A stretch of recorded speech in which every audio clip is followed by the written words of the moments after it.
Very pleased to meet you. Frank James, how do you do?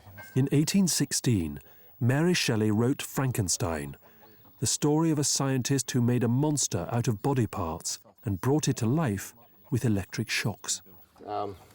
Mercury to work the electric motor. And this is a battery here. This Copper and zinc. That's copper, zinc, and then this with acid on it. That's right, yeah. Right, this is all excellent-looking stuff. Where do we begin? Fox Smith is taking delivery of some early electrical apparatus. Oh, come over and have a look at this. You might be well impressed, actually. If you want to make electricity, you might be quite good at this. You can hold it, the hole there, and I can hold this, and I thrust. To Regency men and women, these were fashionable toys. With a magnet there, you see. They also experimented with electric shocks to treat ague, blindness, and hysteria. Do we get to electrocute anybody? Because we've got plenty of footmen that are willing to, Oh, right, okay. to volunteer for that. Good, good. That's why I like willing footmen. Bend over. Harder, sir, harder. Early scientists also used kites in an attempt to harness electricity from lightning. Is this stuff that just girls know? Fox Smith is preparing a tribute to these brave men. No, I've never done dressmaking. He's also hoping to generate a spark among the group. So you're going to go for Everett then, or what, Miss Hopkins? No. Huh? No. Why not?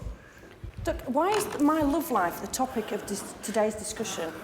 Really? Sorry. Just mean I'm quite happy being single, thanks. I think Mr. Everett's great. He has a heart of gold. He's just an all-round great guy. This place is like living in a fairy tale. And I could see myself being swept up in it all, and it scares me. It really, really scares me. Kite makers. Sorry, I was just on my way to my bath and letters arrived, which I thought you'd all like to hear. It's rather good news. It's from our friend Mr. Carrington. Yeah? Who is coming back to join us. He enjoyed his time so much at Kent Church over the weekend that I can't wait to get back there and be amongst such illustrious company. So isn't that good news? Very good news. Everyone happy? No, it'd be nice to have some music back in the house. And that's the only reason? And a nice, happy, smiling face.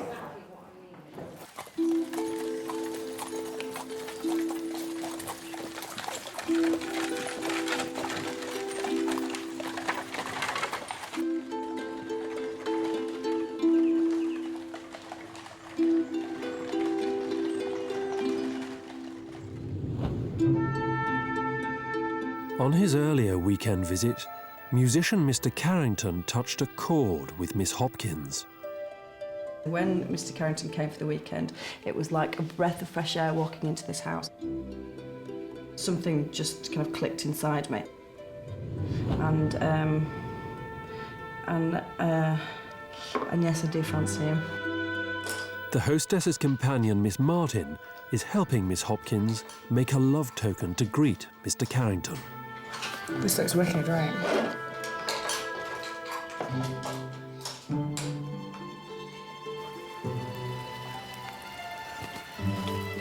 Oh, it's here.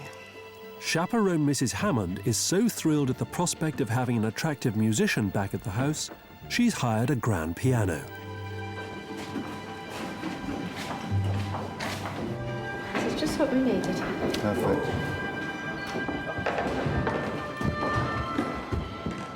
Music has ever been a conduit for amour, but a Regency musician only had the social advantages of a senior servant. Hardly a suitable candidate for Miss Hopkins. I've just spilt yellow paint everywhere. Does it hide it? Yeah. Oh, that's really, really nice. Nice. Ladies, gentlemen. Oh, it's a proper piano. To the house. Oh, that's so good. Whew. Anyway, come on. You want to have a drink and Okay. sort of Thank you so settle much. in? That's so amazing. I can't believe it. Where?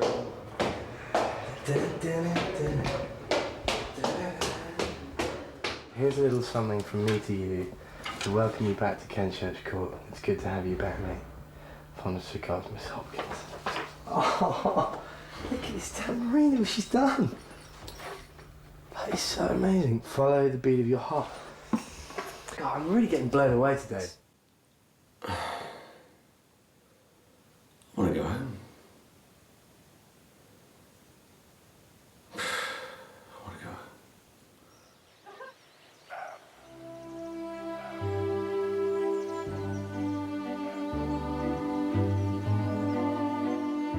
Fox-Smith's scientific kite flying initiative has had the desired effect. He's finally got the women out of the house and away from the chaperones. Except, of course, Lady Devonport. OK, you ready? Yeah. You ready?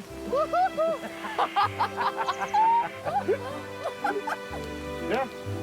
Come on, fly! Yeah! Oh no! I'm really, really pleased that he's back. He just breathes a ray of sunshine. The atmosphere is just electric. Never works. Go, go! Is it? You're looking very beautiful, Lady Devonport.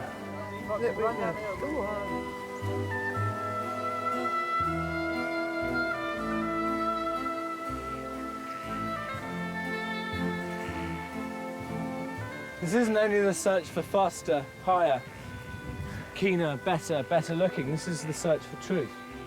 Come on, you two.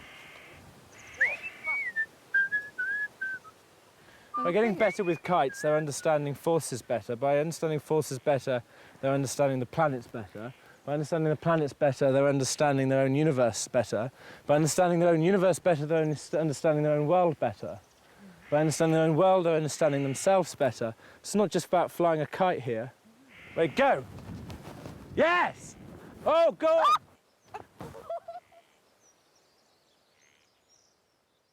Ladies and gentlemen, I'd like to introduce you to a scientific and proven method of this Regency period.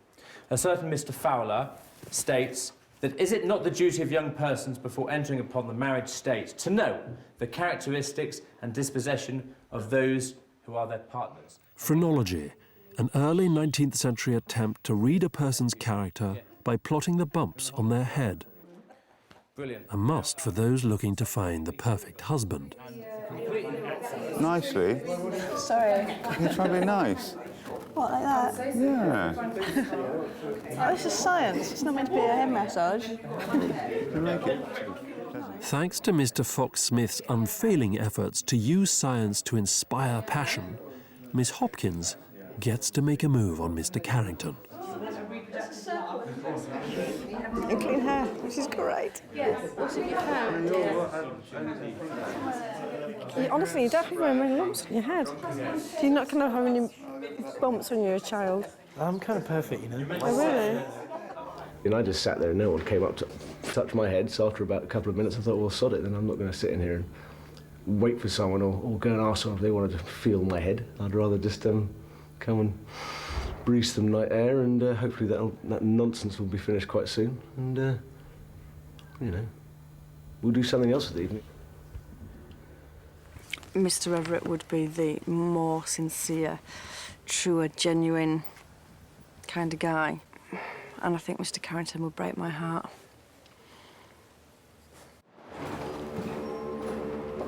The Countess has invited anatomist Gunther von Hagens to the house.